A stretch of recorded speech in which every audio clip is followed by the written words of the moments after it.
Guys, igama uNqabile nginiphathela amazwi la omkhokha ngomhla ka-28 August. Kamthembu usashubile guys. USiphamandla behleli nomndeni wakhe etafuleni belungiselela ukudla-ke phela-ke ngesikhathi umalume wakhona uzisebenzele ephethe iphephandaba efunda eyisematheni.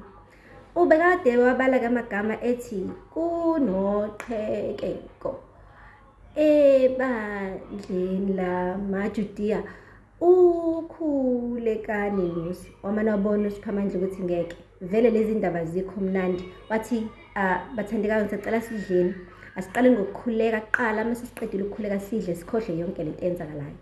Uthe nje sawuqala umkhuleko guys becibezile uMabusi nomphephethe ethi baba Mthembu Mvelase hayi uthe methwalalela kahle lapha kwelinye igumbi hayi kusha omunye umzwilili guys.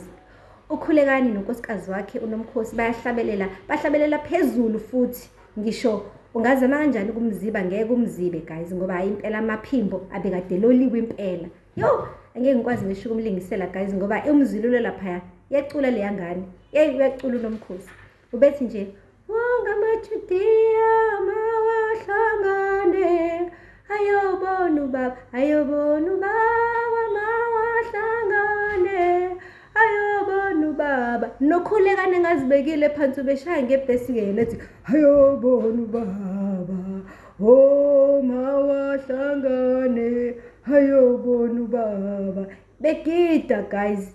Cabanga lapho ke uSiphamandla umane nje onqamula phakathi umkhuleko wama nje abalindi ukuthi baqede lutho uqeda.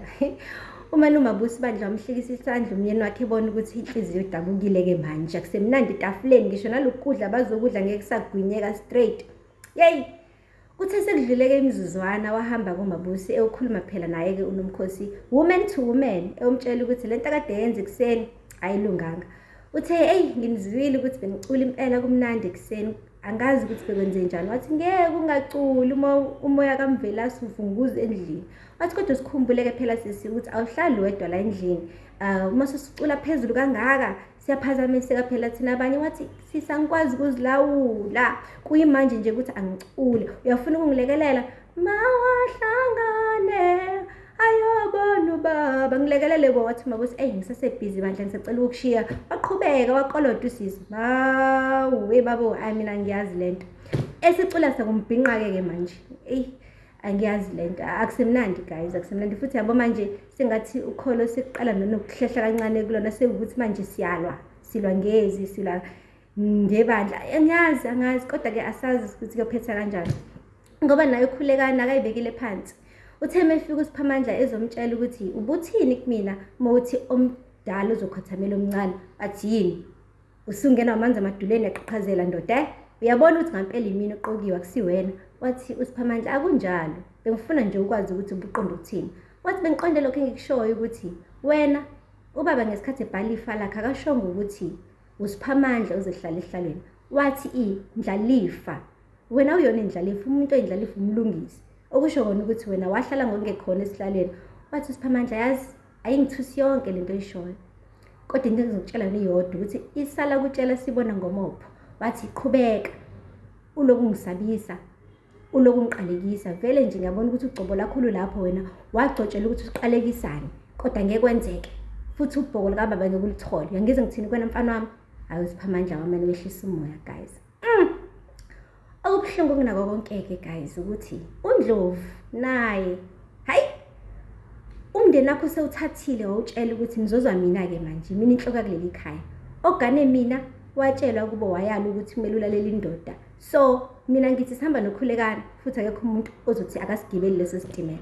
Usibahle ukaMadondo akayithandi le ndaba kodwa ngeke phela baze bamphikise ngoba usekhulumile phela uNdlovu ushilo wathi akekho ozomphikisa. Usehambile-ke futhi uNdlovu nobuqili bakho obukhulu waya lapha komthembu. Uthe mefika nje amadodana ndawonye behlele etafuleni. Wathi sanibona ekhaya sikhulekile. Wathi uSiphamandla hawu Ndlovu bese ngakulindele namhlanje. Wathi impela ngizonitshela ukuthi sengivuke nesibonakaliso. uNdlovu njalo uhlezi ethi uvuke nesibonakaliso esamanga akaze nakanye aphuphe njalo. Athi ngimane ngacaciseleka ukuthi ngempela ubani owumkhululwa ngempela. Waqeda waguqiduze kwakhulekana. Wathi uyesabeka uNomkhosi wahleka naye ukhulekana wahleka. angazi noma ukhuleka nakabonini ukuthi uNdlovu namanga ngoba phela akekho ongazi ukuthi uNdlovu uyiqili lokugcina. Kodwa-ke ngoba phela ufuna ukurabha usawoti esilondeni sikamfowabo, umane wamamatheka ukhulekana. Angamphikisa uNdlovu, wajabula ukuthi uNdlovu uyakhothama kuyena. Hey guys, mina ngiyazi lento njengoba ngisho ukuthi yozala Nkomoni siyobona as isikhathi sihamba. Ningakhohlwa guys ukusubscribe and like and comment. Until next time, bye.